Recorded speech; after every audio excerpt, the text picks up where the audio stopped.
barikadin ka na ba ngayong February 14 o kasama ka sa fire hazard na tinatawag na nasunog sa pag-ibig? Kahit anuman ang iyong status, single, taken o na-ghost, mas importante pa din ang fire safety kaysa sa relasyon nyong walang kasiguraduhan. Kaya heto ang mga fire safety tips upang hindi lang puso ang ligtas, pati na rin ang bahay ninyo.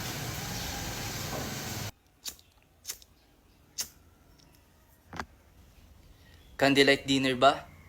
Ingat sa kandila. Kung nagpaplano ka ng romantic dinner, siguraduhin mong hindi ito magagaya sa relasyon mong iniwan ng walang paalam. Huwag itong hayaan na nakasinde na walang nagbabantay.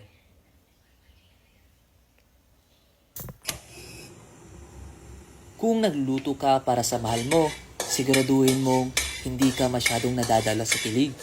Baka sa sobrang saya mo, makalimutan mong patayin ang kalan. Baka relasyon nyo masunog.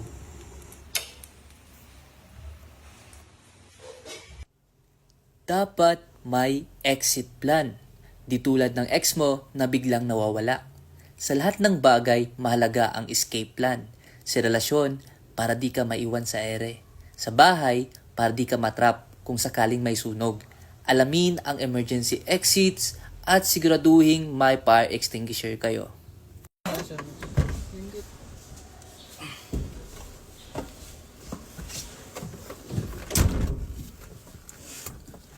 Kapag nagka-emergency, tumawag agad sa hotline ng 911.